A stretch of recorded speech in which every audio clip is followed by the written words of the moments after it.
Bismillahir Rahmanir Rahim wa sallallahu ala Sayyidina Muhammadin wa ala alihi wa sahbihi wa sallam. I'm starting a few minutes early, but I want to just begin because I want to make sure that we're up and running and that everything is looking good. I am pretty good at recording my voice. I'm not very good at this side of things. Also, it's Ramadan and I haven't been to the barber. Usually when I'm gonna go on the camera, I like to go to the barber, get my beard looking nice, you know what I mean? But I didn't have a chance to do that today. Word up. I'm just gonna let people come on in. Thank you so much for being here. We appreciate you. Beyond words. Can't tell you how grateful I am for every single person that rocks with us, that listens to our music, that listens to the podcast, everybody that contributes, all the Caravan subscribers. If you don't know, go to brotherali.com. We have a group, like a community, that we established because of the fact that me and BK1, who was my DJ for many, many years, and is my partner in Travelers Media and on the Travelers Podcast, we spent years like traveling around the country and talking to y'all and meeting you and being together and like being with the people that support the work that we do. Let me just hit this real quick. Being with the people that support the work that we do, and like getting to know people. And there's people that we would see all the time, and we got to talk to them and hear their stories and just really connect with them. And honestly, the business part goes up and down. The human connection just goes up, because the longer you know somebody, the deeper it gets, the more meaningful it gets. Even if you argue and even if you fall out, that's still meaningful. It still matters, you know? And so that's the part that we love, and that's the part that really keeps things going, is the meaning and the connection. And so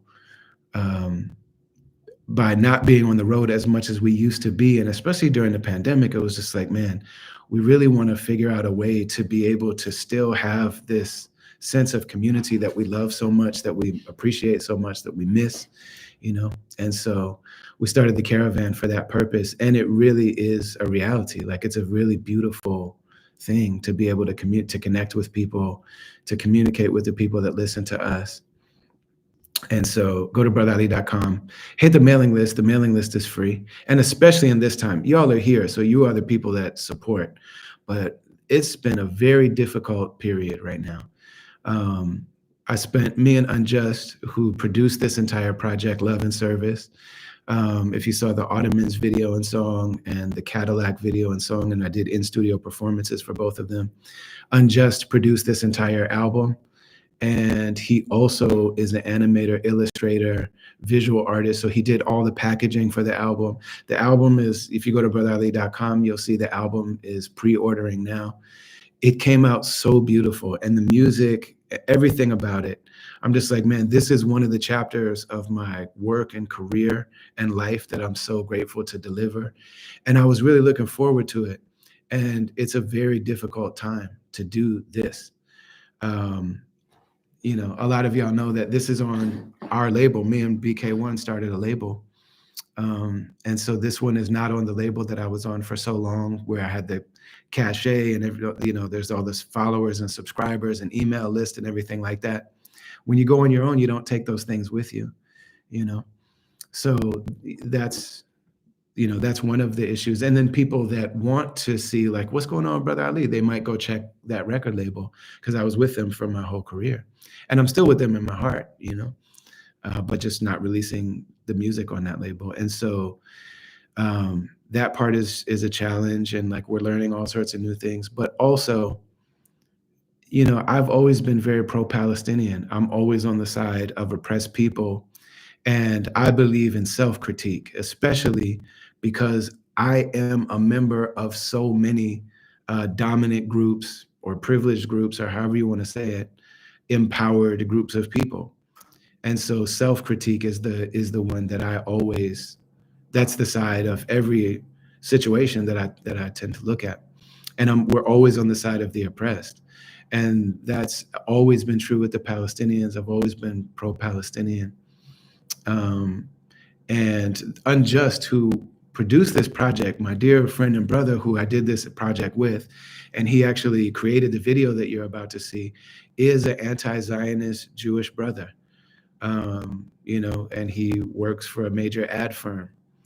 And for Jewish people, especially in America and in the West, who tell the truth about the occupation, who tell the truth about the apartheid, who tell the truth about the genocide, they're not self-hating, they're self-loving, they're self-affirming. They're actually affirming that occupation and genocide and apartheid have nothing to do with Judaism. And so, as a person who believes in self-critique, especially when you're attached to and associated, and your tax dollars are funding the people that have the bombs and the guns and the missiles and the propaganda machine, I'm always on the side of like, who are the people who are telling the truth from within? Who are the people that are in the dominant group, but they love the truth and they love human beings and they love the creator more than they love their status as being part of a dominant group? And so they tell the truth, even though it's a sacrifice. And we know that it's no sacrifice compared to what the Palestinians are going through, what the people in the Congo are going through, what the people in Sudan are going through, what the Native American people, first peoples, indigenous people of the United States are still going through, what Africans who were stolen and put in bondage and went through Jim Crow and went through segregation and everything else are still going through. So we're people that, and we believe that's what this platform is about. We believe that's what this music is about, and we will never change from that. And so, it's cool to make music that's happy, and and Just is a great beat producer, great beat maker. I'm a great MC. I can rap and rap and rap and rap and rap, but especially in times where there's something real happening, we're always going to tell the truth, and we're always going to be people that speak from the heart. These are not other people's talking points. These aren't, we try not to speak in tropes. We try not to speak in slogans. We try to get out of the nomenclature and the language environment that people use all the time. Because we're not only just trying to tell the truth so that we can feel like big, bad revolutionaries, we're actually hoping to speak to people's hearts who may not be tuned into what we're tuned into, in a way that affirms the humanity of everybody involved. And that's the basic, that's just the base level, that music is a universal language that is spoken between human vessels, between human beings. So music and culture and art and spirituality and love and even the political things and social critiques and all of this is all done from a place of mutual love, from a place of mutual humanity. And so we affirm the humanity of everybody involved. And, so it's a very difficult time, it's a very difficult time. There was a sizable company that was supposed to put out this project, and they were going to partner with us and they were going to be the distributors, and they didn't do it. We met with them before October, and they were really excited. And they have success. They've had success in help working the algorithms and working with the platforms and helping people actually be heard. They've had a lot of success with that. And that company was really excited about being the digital distributors for this music. And we sat with them, and great conversation and everything. And then October 7th happened, and the executives there posted and talked a lot about the perspective of the Israelis. Never said a word about the Palestinians. They've never said anything about the Palestinians. And I noticed that also, because I was looking very intentionally to say, like, okay, when people just speak out for their own group, I have a certain respect for that. And especially for a group of people who has experienced oppression and who has experienced anti-Semitism. When a group of people like that have pride in their group, I respect that. I actually love it. So I love when my Jewish friends have a pride in being Jewish. I love, any group of people that's not the dominant mainstream majority. And when they have pride for who they are and they have pride for their community and they ride for their community, I appreciate that. But I look to see, like, okay, Is there any care or concern for the Palestinians? And you guys are executives on a record label. You guys book big events and things like that full of artists. Are the artists that you promote, that you book, the artists on your platform, are they allowed to also have opinions that are not yours? And I look at the roster of artists and I see that nobody has said a mumbling word about the humanity of the Palestinians. And subsequently, they just stopped returning our emails. And we sent them the music and we realized that they hadn't really listened to the music that we sent. There was the exact same music, by the way, that they were so excited about. And we had planned for multiple releases with this group. And they just stopped answering us, you know.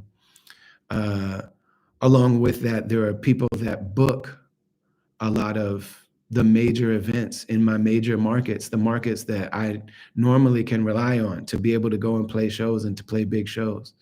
And, you know, who have some explicitly and some less explicitly have tried to stop me from just saying that the Palestinians should be free. And, and I would expect for maybe Matisyahu or somebody to get on stage and be pro-Israel. That's his identity. I would expect that from him. And I would say that people shouldn't try to stop him from having his view. That's his understanding. That's the cause. That's his platform.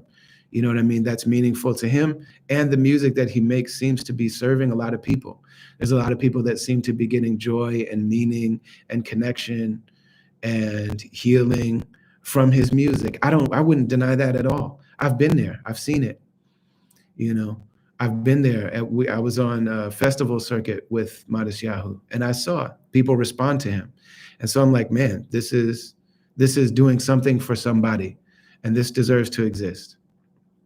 And so if somebody had a long career booking Matisyahu, and then the situation in Palestine came up, and they found Matisyahu to be pro-Israeli, or Zionist, it would be wrong for a person who's had this long, prosperous career with that artist to stop working with them and to punish them for that.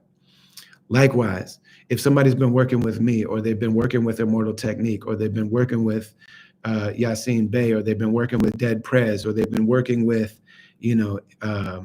any number of the artists that are speaking about the Palestinian humanity and freedom and their right to be human beings, and the fact that they've been occupied, the fact that they've been colonized, the fact that they've been living under an apartheid regime. For anybody to talk about that, especially for those of us that's the foundation, that is part of our foundation. That's not all I do. I also talk about suicide and sexual abuse, and I also talk about being fat, and I also rap very well, and I also do great shows that people enjoy. But the people that would normally be supportive of the music that I make are very, very obviously not being supportive now, and the platforms, and a number of news outlets that normally would cover me.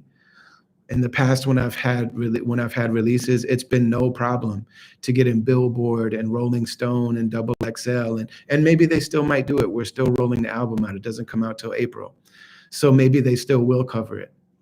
But the fact that this one they're not covering, and the fact that this one, we send them the music and they don't say no, but they just never come through and book it. And this is the gaslighting that happens when you're speaking for people that there's no financial or political gain, and there's actually financial and political pain for just telling the truth. And I'm not Palestinian. I'm a Muslim, but I converted to this religion. And the most of the places where I earn my money are not from Muslim sources. Like, this isn't me doing this to pander to somebody to help my career. This is not helpful to my career. But this is the way that I was raised in this music, what I understand this culture to mean, what I understand this music to be, and also what I understand the world to be because of what I got from this culture and because of the experiences that I've had within this culture. And I don't just mean music, I mean culture, and I mean people. I mean oppressed people. I mean the original people of the continent, of the landmass now called Africa, that were stolen and taken all over the world and built America and never given credit for it.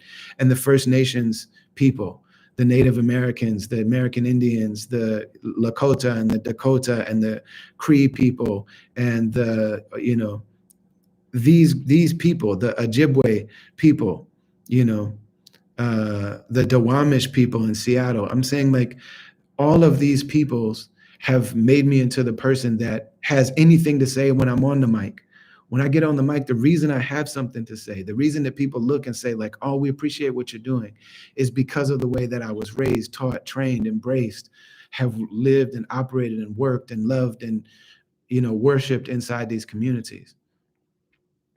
So this isn't of benefit to me, other than the fact that it benefits a person's soul to connect with humanity, to connect with the creator, to connect with the source of meaning, to tell the truth as we understand it, and to be on the side of oppressed people. Even though the oppressors, the reason why they're able to do what they do is because they have great power in a certain sense. So, I mean, they don't tell you when they shadow ban you. They don't tell you when they are not booking you on events. They don't tell you that. They never announce it because they're cowards and they can't have the conversation. And some of these people, I say, like, hey, I understand we're on different sides of a major global happening right now. Do you want to have a conversation about it? People that I've known and done great business with for 20 years. Do you want to have a conversation about it? They never want to have a conversation about it. They never want to talk about it, because to look in the eyes of a person who says, like, I understand, but you can't tell me that I hate you and that I hate your people and I hate your community because of the fact that Palestinians are human beings who deserve not to be starved to death, who deserve not to have their water cut off, who deserve not to be, and I know all the arguments. I know all the arguments. I know all the arguments. I know them all. I've heard them all. This isn't new to me. I didn't learn about this on TikTok. I didn't learn about this from Sean King. I didn't learn about this from, shout out to the great Saul Williams, the great Amanda Seals, the great Mark Lamont Hill. I love all of them very much. You know what I'm saying? I love all those. I love all of them. That's not where I learned about this. I don't know Sean King. I hear that he became Muslim recently, and I congratulate him for that. I don't know him. I just don't know him. So this has nothing to do with TikTok. This, for me, this has no, I'm not on TikTok. We started a TikTok account, and they banned TikTok. But this is something that I have been deeply rooted in from the time that I was 15 years old, from long before I ever rapped, from long before, I met Palestinians when I first became Muslim 15 years ago. And I know Palestinian people that have come back and forth, and they're not living anymore. I know Palestinians who have died in the occupation. So it's not just an idea to me. These aren't talking points to me. This is not me trying to gain points with somebody or trying to get in somebody's good graces. You know what I mean? Because as a person who speaks about the things I speak about, I'll never be the poster child of it. And that's not what it's about. That's not what it's about. There's nobody like celebrating me and putting me on their shoulders and carrying me around for being, pro-Palestinian, or, in the last time that because I'm albino and because I was with a Black family that I married into, they called the police on the whole family, and nobody ever said, like, hey, don't point your gun at his head. He's actually not Black. There's not a market for what I do. I'm not doing this because there's a market for it. And I know I'm preaching to the choir. Y'all are here right now. I love you and I appreciate you. You all are the ones that support this thing. And you might not get points for sharing this stuff. Like, you might not get points with people for sharing what we're doing and what we're saying and what we're talking about. you know? But we're here because it's right. And we're here because our souls are more important than our pockets. And we're here because, and honestly, when you say, well, like, what about the sacrifices that your wife might be going through, your children might be going through? Listen to me and hear me. I believe in God. It all comes from Allah. It doesn't come from these people. And Allah doesn't need these promoters or these agents or these distributors or these even fans. Like, I love you, but Allah doesn't need you or anybody else to give me what I need. And Allah has always provided for me every day of my life. And Allah has always provided for my family. And this Ramadan, and I need to stop being so fat anyway. So if we got to do some belt tightening, then so be it. So be it. You have no idea how much we love to sacrifice for what we believe in, because over the years, when the soul, the boost that happens to the soul in telling the truth, even in the face of opposition, the boost to the soul when you're in your quiet moments, praying and being alone with Allah. It's just like, thank you for allowing me to be one of the people that sees. And just the little tiny fraction of a contribution, it is nothing. What we do is, it's a drop in the bucket, but I'm the only me. And this is the only mouth I have. This is the only music I have. This is the only platform I have. And so, like, if there's a shadow ban and people don't want to book me for shows and people don't want to release my music, Allah, I didn't even know who you were when I started doing this. And so everybody's out of their mind if they think that we're gonna change what we do or temper what we do. And the people that are rocking with me feel the exact same way.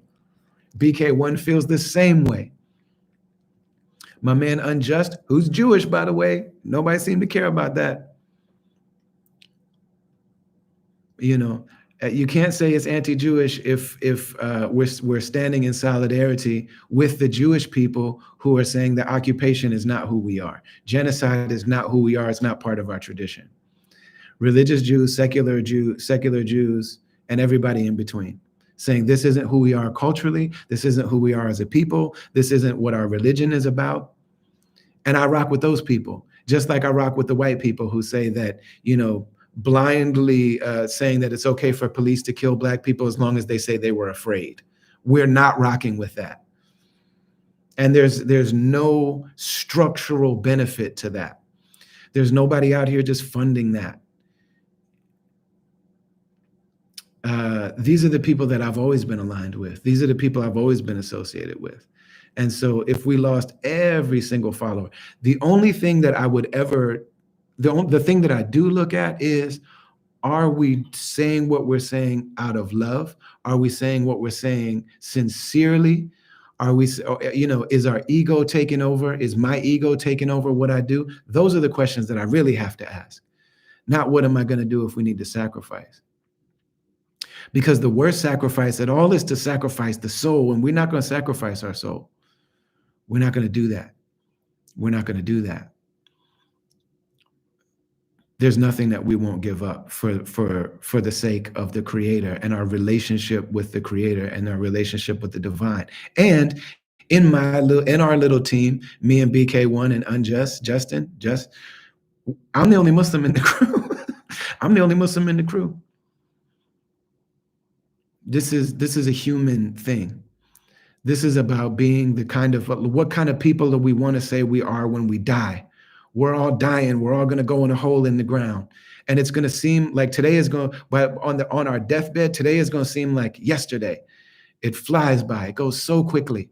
I've been with so many people when they die, and the one thing they want to tell us all is that the only thing that matters is your relationship with God, your relationship with meaning. That's the only thing that matters. And just know that it goes very quickly. Don't waste a minute of it. And we're going to be dead for a lot longer than we were alive and, buying new stuff and living in a nicer place and all that kind of stuff. All that's fleeting. All that dies. What doesn't die is the world of meaning. And so that's what we're here for. And the fact that you're here means that's what you're here for. And we love you, and we're so grateful to you, and we're really appreciative of you and to you and for you. All right, let me see if there's questions or stuff. Bro, you know, and in the Bay for sure, a lot of people listen to the music while the world is under siege. I appreciate that. Eric says, whatever comes up, comes out. We don't put our hands over our mouth. Keep faith. Heaven's on horizons. I love you guys, man. I'm not going to a hole in the ground. I'm going to the unseen realm. There it is.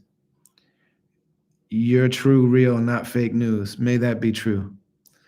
Somebody said, word, appreciate your voice, brother. Everyone needs peace. Happy. Great big doobie and good music. I'll do the doobie part, but I'm not mad at you. I feel you're feeling it 100%. No one should be giving the evil eye to each other, and that's not even living if you go around wasting your time mean mugging people. They suppress, we progress. We'll always play your music as a DJ fanatic. That's what's up. I appreciate you. Been listening to you since 2004. Thank you, thank you. Somebody says, Alhamdulillah. Thank you, thank you. Well, I'd rather lose points on earth for righteousness. That's what DJ Fanatic says. I agree with you. Someone says my keyboard app bugged out and just stopped. Peace and love, the truth seekers and peacemakers. I don't like the racist verses in the Quran or the New Testament in any book. There are not racist verses in the Quran. I'm sorry if somebody misled you. This is not the play, but there are not racist verses in the Quran. In reality, the Prophet Muhammad, peace be upon him, is the first person in public record. Allahu Akbar, Allahu Akbar. That's the adhan for the nighttime prayer.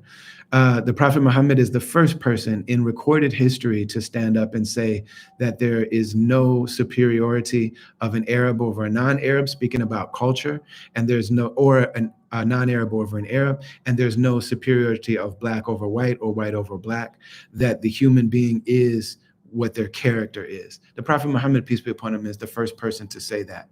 And so I'm sorry if somebody deceived you or if you have some sort of misunderstanding about that. Land isn't holy, the heart is. Land does have there is a certain spiritual reality to different places. And there's no question about the fact that Jerusalem and the land of Philistine, and it's been called Philistine since before. There's no question about the fact that that land does have very significant spiritual power. It's just true. The Grand Canyon has significant spiritual power. Most of the places where the colonizers have gone, they find the holy sites of those people, and then they level them and they build their new temples on top of those places. So if you go to Mexico City, for example, there's an enormous church that's sinking into the ground, and it's because they built it on top of a sacred place. So I believe, and you're entitled to believe whatever you want, but there are certain things that indigenous people know. Indigenous people live with the land, and they relate to the land. And people have different realities. Plants have different realities. Times have different realities. Ramadan, for anybody that observes it, even if you're not Muslim, Ramadan has a reality that other times don't have. And lands, there are some lands that have realities that other lands don't have. And it doesn't mean that other lands aren't valuable or aren't valid, but different things have different realities. That's the way that the Creator made things. And so that land does have a certain thing. But when the Muslims were in control of that land, everybody lived there. Jews were living there and practicing their religion. Christians were living there and practicing their religion. Their holy sites were protected. It wasn't perfect. There definitely were times where, the Muslims are not perfect. But the Muslims believe that the religion of Islam is. And there are also variations within the religion of Islam. It's not a monolith. And we understand that, and we recognize that, and we know that. But Muslims take a great deal of pride in the fact that when the Jewish community were being oppressed around the world, primarily in Europe, that they were able to come and seek refuge in the lands of Islam. And when the Muslims became the governors of Jerusalem, of Philistine, that they went in there and they said, when Omar ibn al-Khattab, the Khalifa of the person who was the political leader of the Muslim world after the Prophet Muhammad died, he was the second one. He went to Jerusalem And he became the governor of Jerusalem. And he said, where are all the Jewish people? And he found that the Christians, that particular group of Christians, had used the Jewish religious holy sites as garbage dumps. And so he and the other Muslims cleaned all of those spaces. And he said, we need 100 Jewish families immediately to move into this area. We can't have Jerusalem without Jews. The people of the book, they need to be here. The people of the Torah need to be here. And this is land that they should have a role in. And then the Christians took over that land again. And Salahuddin became the leader of it again. And he found the exact same thing happened, that the Jews had been expelled from Jerusalem. And so he said they have to be brought back. When Jewish people were kicked out of Europe, the Bayezid Sultan, the Sultan of the Ottoman Empire, wrote letters to the heads of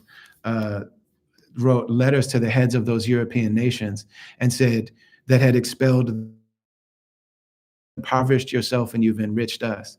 And he passed a law in the Ottoman Empire that any Jewish person coming to live in the Ottoman Empire is given full citizenship immediately.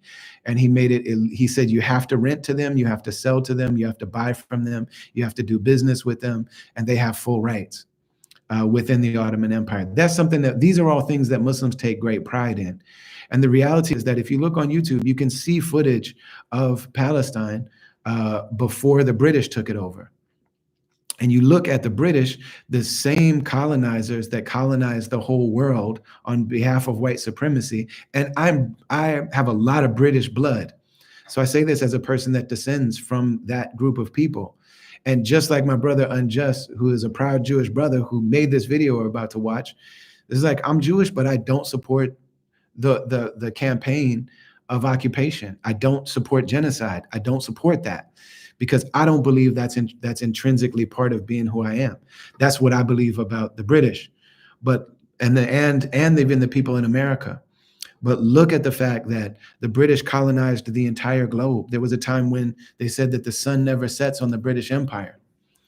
And those are the same people who gave the land of Palestine to another group of Europeans. And that project started in Europe. It didn't start in the Middle East.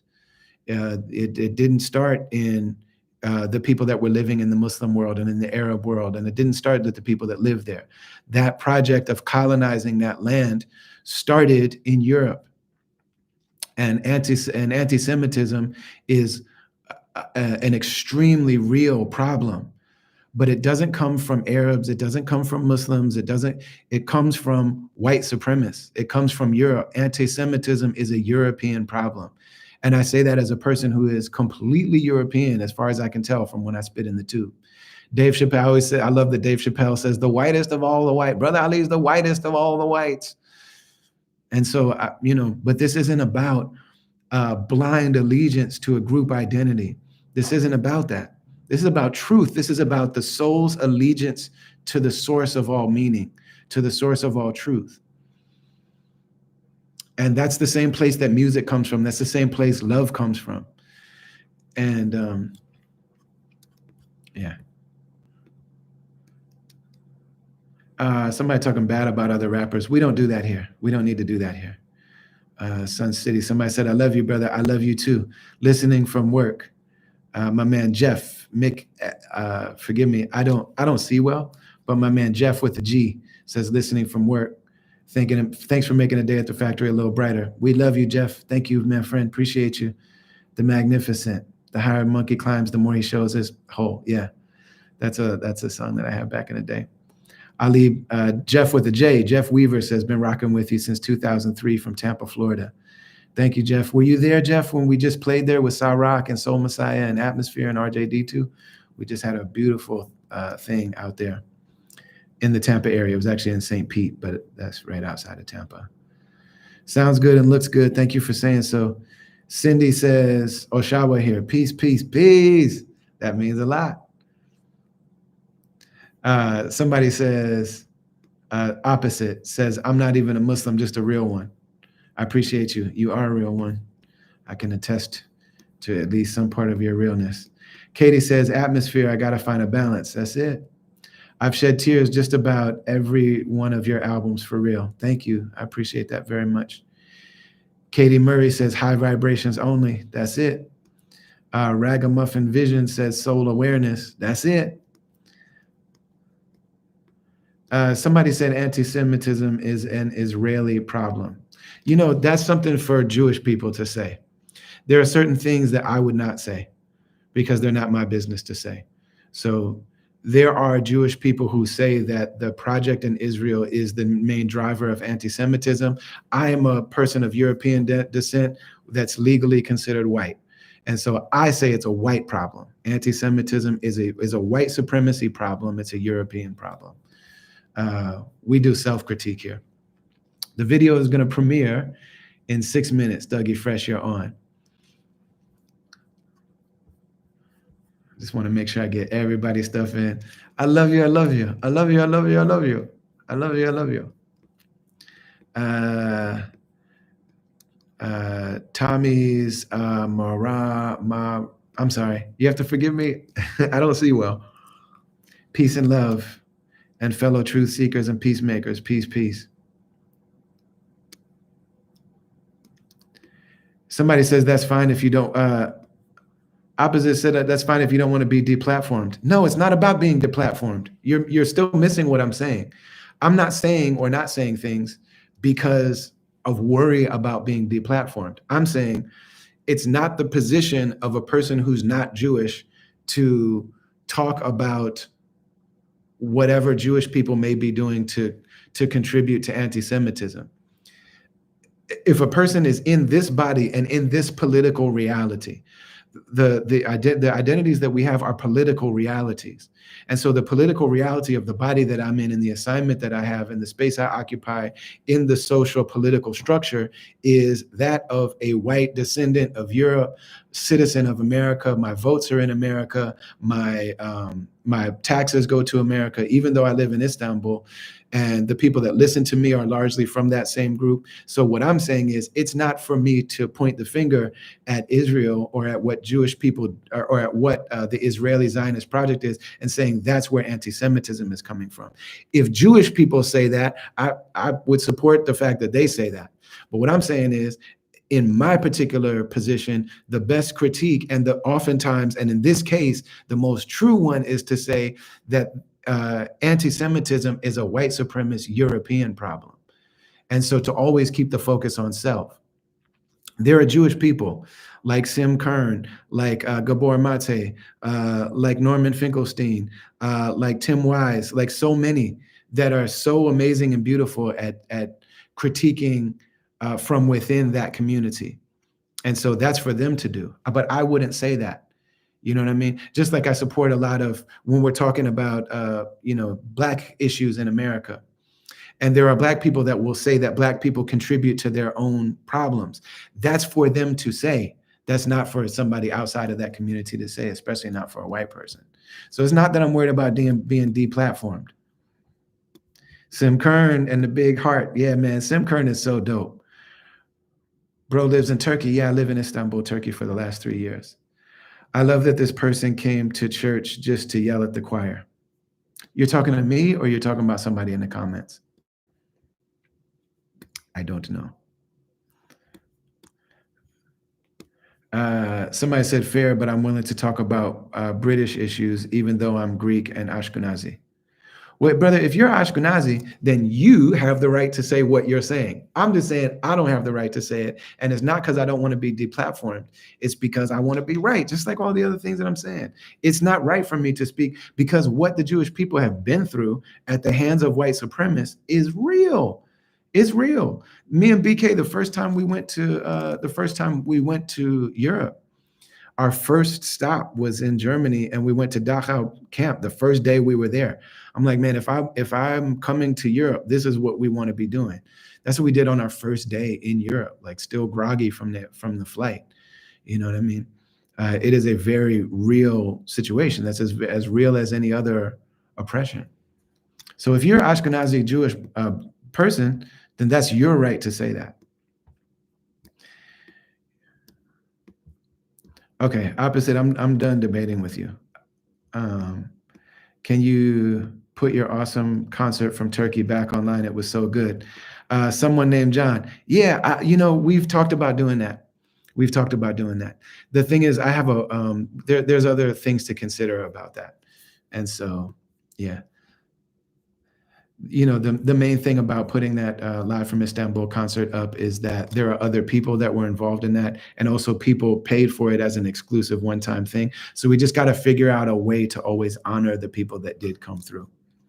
So thank you all so much for being here. I'm going to sign off, but this is going to take us directly over to the new video called The Collapse. Shout out to my man unJUST, who produced this entire new album. Make sure you go on brotherali.com, pre-order the album. I'm telling you, it's some of my favorite work I've ever done. The packaging is dope. You can get on CD if you want to. You can get on cassette if you want to. But I'm telling you that deluxe vinyl is so fire. It's so, so dope. Enjoy the video. Thank you for being here. I love you beyond words. I love you beyond words. I love you beyond words. Don't mess up right now, Brother Ali. Okay. All right. I'm going to see you over. This is going to redirect you right now to the video. Bismillah.